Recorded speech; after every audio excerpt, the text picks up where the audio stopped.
that the insurance companies must tell the policyholder what they are deprived of, that they're not getting a pre-existing condition. Right, but there are cancellation notices going out. There's 1 million of them in California. Yeah, and it's not. And what they have to do now is to send another letter that says, this is what this is going to mean to you in terms of you won't get pre-existing condition discrimination, and here are the other options that are available to you in the marketplace. But the president has been apologetic. He's been accountable for saying something that was not the case. You were Speaker of the House. You, in many ways, were seen as an architect and a key ally on this. And this is what you said back in June of 2009 on MSNBC. Watch. What we are talking about is affordable, quality, accessible health care for all Americans. It's about choice. If you like what you have and you want to keep it, you have the choice to do that. Are you accountable for saying something that turned out not to be correct? Well, it's not that it's not correct. It's that if you want to keep it, and it's important for the insurance company to say to people, this is what your plan does. It doesn't prevent you from being discriminated against on the basis of pre-existing conditions. It doesn't lifetime limits, annual limits, and the rest of that. There's a bottom line to this, which I think people understand and the president has acknowledged, which is if there are not, the government is deciding, there have to be minimum standards that are minimum requirements in any health care plan. Yeah. So if you have something and you like it and it doesn't meet what the government says you have to have, you cannot keep it. And that's not what you said If you had your plan before the enactment of the law in 2010, if you had your plan before, there is nothing in the law that says you have to. But, you know, again, we can go back and forth on this. Right, but this is an important deal because the grandfathering has changed. And the bottom line is the president has acknowledged, it doesn't seem like you're acknowledging, that saying to people back in 2009, hey, this is going to be easy. If you like what you have, you can keep it. This is all about choice. You could, if you had your plan until the enactment of the law in 2000. The grandfathering is for those before 2000. But let me say this, and I commend the president. He's gracious, and he's taking responsibility. But that doesn't mean that there was anything in the law that said if you like what you had before 2010, you couldn't keep it. I think it's really important to make that point. He took responsibility for the big picture, and that's important for him to do, because that's what people see. But there is nothing. But you said earlier, if the law says that you must be canceled, the law doesn't say that.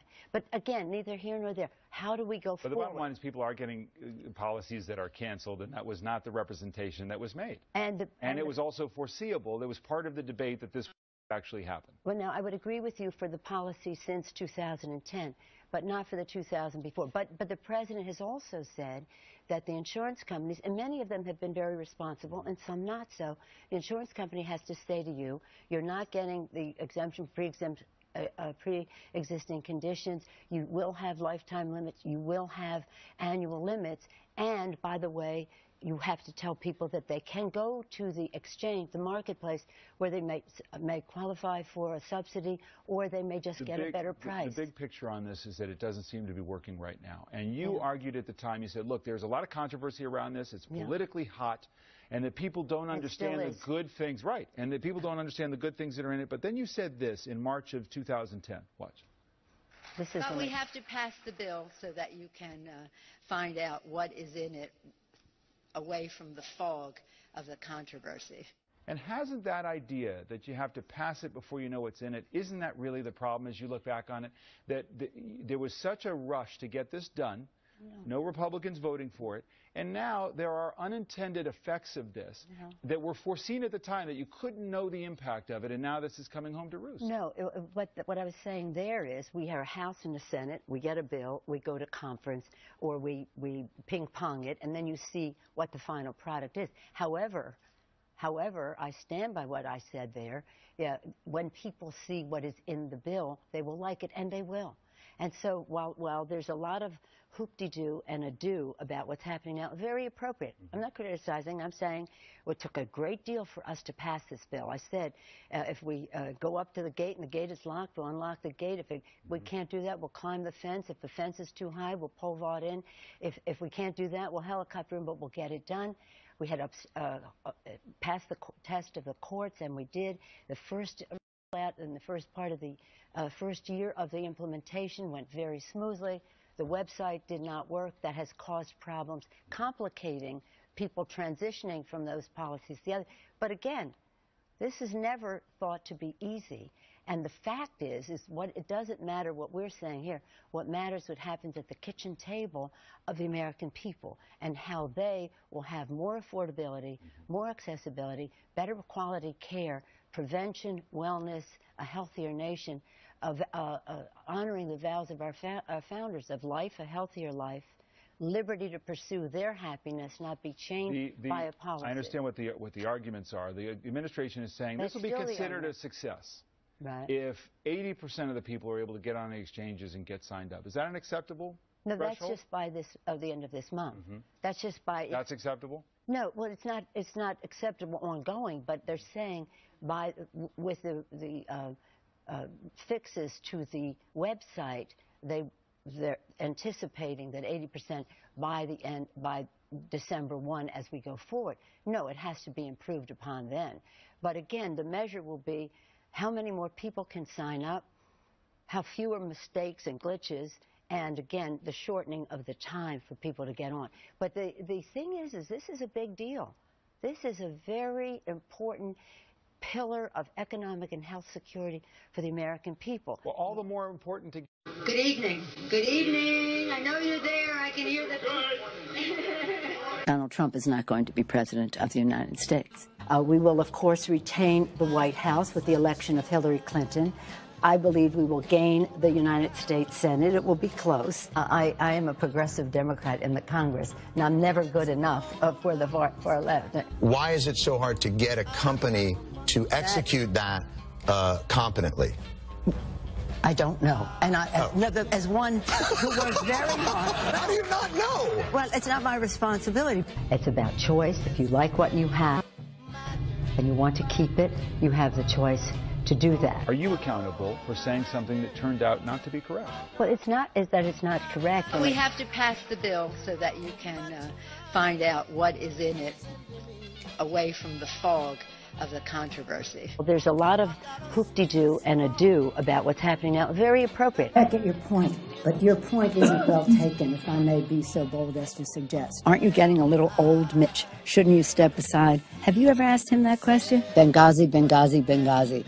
Why aren't we talking about something else? There's an unborn baby with a human heart and a human liver, a human being. Yeah. Why don't you take your ideological questions? I don't know who you are. I think I know more about this subject than you. I'm not going to have this conversation with you because you obviously have an agenda. Anybody here have a smartphone?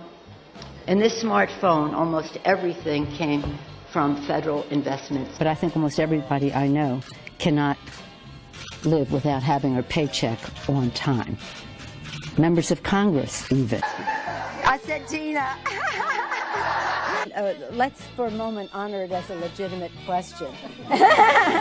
Although it's quite offensive, but you don't realize that, I guess. Excuse me.